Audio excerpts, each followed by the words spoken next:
민주당 공천 돈거래 의혹이 일파만파 커지고 있습니다. 민주당 전 의원은 2023년 12월 김병기 전 원내대표의 3천만 원 수수를 제보하는 탄원서를 당시 이재명 대표실에 전달하며 김현지 보좌관과 소통했다고 주장했습니다. 탄원서를 살펴보고 있느냐고 전화하자 김 보좌관은 당 대표에게 보고를 했고 조금만 기다려달라, 당 윤리감찰단으로 넘기겠다는 취지로 답했다는 것입니다. 녹취록도 있다고 합니다. 그런데 탄원서가 후보검증위원장이던 김 전 원내대표에게 넘어갔고 관련 의혹은 유야무야 됐다는 주장입니다. 김현지 실장은 이 대통령의 오랜 측근으로 당대표 시절에도 실세로 통했습니다. 야당에선 구체적인 공천거래 제보를 뭉갤 수 있는 사람은 이재명 대표와 김현지 보좌관 뿐일 것이라고 주장합니다. 김 전 원내대표는 2024년 총선 때 공천관리위 관사로 반이재명계를 탈락시키는 이른바 비명횡사 공천에 앞장섰습니다. 그는 부인의 구이의 카드 유용 혐의 수사를 무마하려고 경찰 출신 야당 중진에게 청탁했다는 새 의혹도 받고 있습니다. 강선희 의원은 1억 원을 준 지방선거 후보자의 공천을 직접 요청한 사실까지 드러났습니다. 지금 공천 돈거래 의혹은 정권 실세 등 윗선으로 번지고 있습니다. 그런데도 민주당 사무총장은 4일 개별 인사의 일탈로 본다며 전체 조사는 생각하고 있지 않다고 했습니다. 수사와 조사도 안 하고 개별 일탈이라며 꼬리 자르기를 하려는 것입니다. 야당의 특검 요구도 거부했습니다. 살아있는 권력의 범죄에 대한 수사를 권력에 약한 경찰에 맡긴다는 것입니다. 민주당은 공천거래 특검은 거부하면서 윤석열 정권 2차 특검을 밀어붙이고 있습니다. 3대 특검은 헌정사상 최대 최장 규모였지만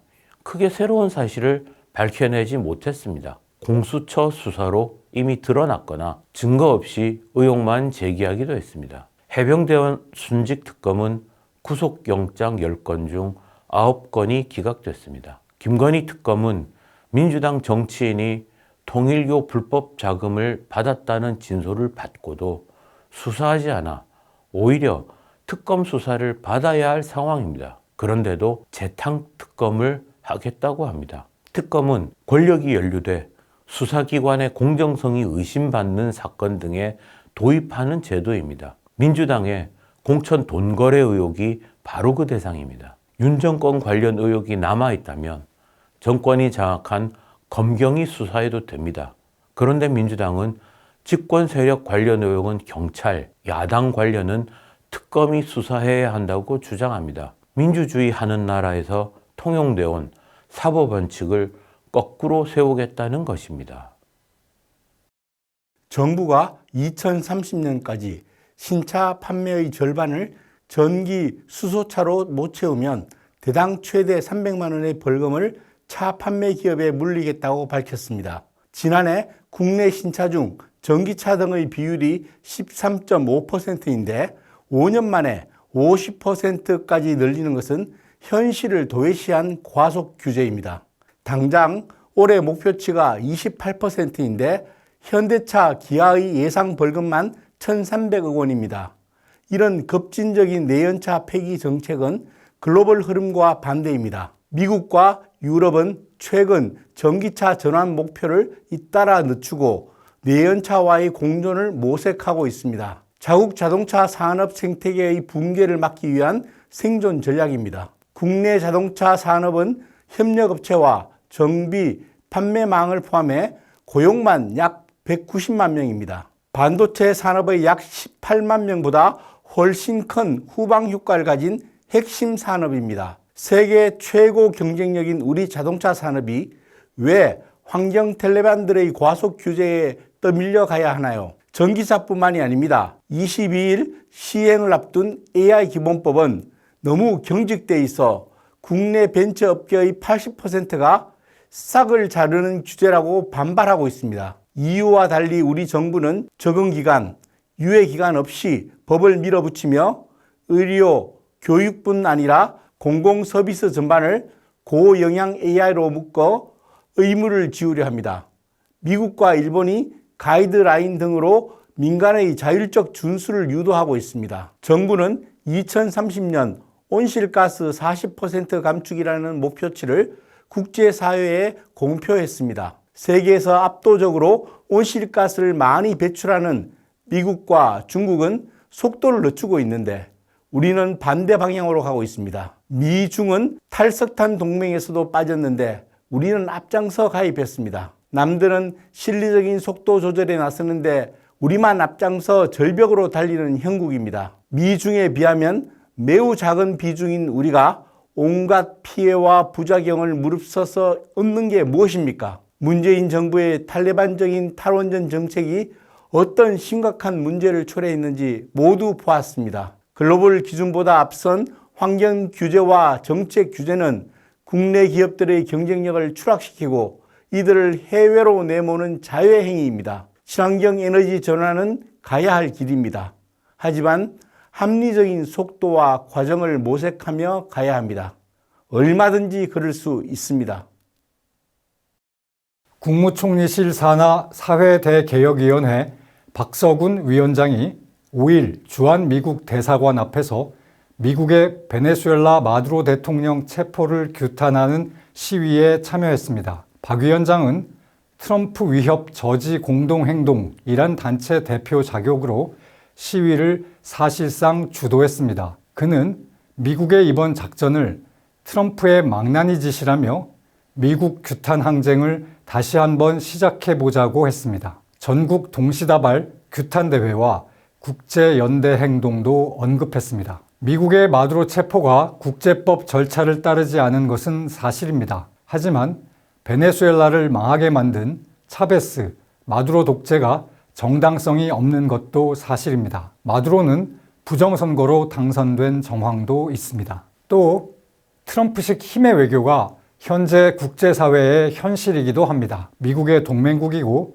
주한미군과 함께 북한의 위협에 대처하고 있는 우리로선 이 사태를 신중하게 봐야 합니다. 경제도 미국과 밀접한 관계입니다. 정부 공식 입장이 베네수엘라의 민주주의가 회복되고 조속히 안정을 찾기 바란다 라고 나온 것은 이유가 있습니다. 우리만이 아니라 미국 동맹국 대부분이 비슷한 입장입니다. 이 와중에 정부 기구의 위원장이란 사람이 정부의 공식 입장과 전혀 다른 무책임한 말과 행동을 했습니다. 미국의 베네수엘라 침략 규탄은 본인이 맡고 있는 사회대개혁위원회와는 아무 상관도 없습니다. 박 위원장은 과거 이라크 파병 반대, 2005 부산 에이펙 정상회의 반대, 제주 해군기지 건설 반대, 한미 FTA 저지 운동과 광우병 시위, 사드 배치 반대, 후쿠시마 오염 처리수 반대 등을 주도했습니다. 최근에는 국가보안법 폐지 국민행동 대표도 맡았습니다. 그가 대표를 맡은 단체가 너무 많아 몇 개인지 헤아리기도 어렵습니다. 평생 좌파 반미 행위를 하는 것은 자유입니다. 그러나 정부 기구 위원장은 다릅니다. 박서군 씨는 정부 위원장을 즉시 그만두는 게 옳습니다. 그게 자신의 소신을 지키는 일입니다. 박 위원장이 맡은 사회대개혁위원회는 대선 때 군소정당, 단체가 민주당을 돕는 대신 집권 시 이들이 국정에 관여할 통로를 열어준다는 약속에 따라 만들어진 것입니다. 지난달 대통령령에 따라 정식 출범했습니다. 엄연히 정부 조직이고 국민 세금을 씁니다. 정부가 이들의 행동을 방관하면 오해를 살 수도 있습니다.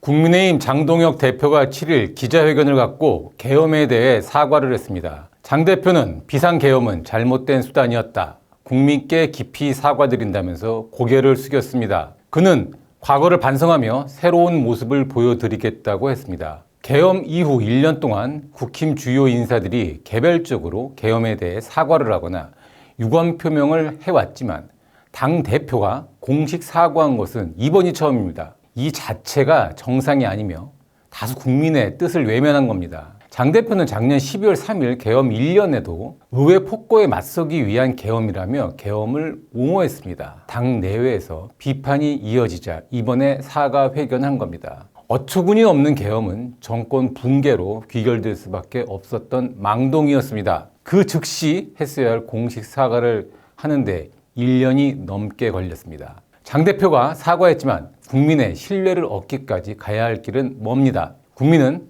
사과에 따른 실천이 뒤따르는지를 볼 겁니다. 장동혁 대표는 이기는 선거를 위해 폭넓게 정치 연대를 하겠다고 말했습니다. 2030 청년들과 전문가들에게 당의 문호를 개방하고 국민이 공감할 수 있는 연대를 하겠다고 했습니다. 당명 개정도 추진하겠다고 했습니다. 모두 맞는 말입니다. 그러나 국민의힘은 지난 몇 년 동안 반복적으로 미래로 가겠다고 약속을 해놓고 실제는 과거로 퇴행해왔습니다. 특히 계엄 이후에는 부정선거 음모론이나 합리성을 상실한 극단적 세력에게 휘둘렸습니다. 이들에게 당의 안방을 내주기도 했습니다. 장동혁 대표가 사과하고 정치 연대를 밝힌 지금도 국민의힘 내부에선 반대 흐름이 이어지고 있습니다. 당원 게시판 문제로 한동훈 전 대표를 징계하기 위한 윤리위 구성에 착수했습니다. 장 대표 주변에는 일부 윤어게인 세력이 포진해 있습니다. 최근 입당한 극단 성향 유튜버가 당 지도부에 입성할 것이라는 이야기도 나오고 있습니다.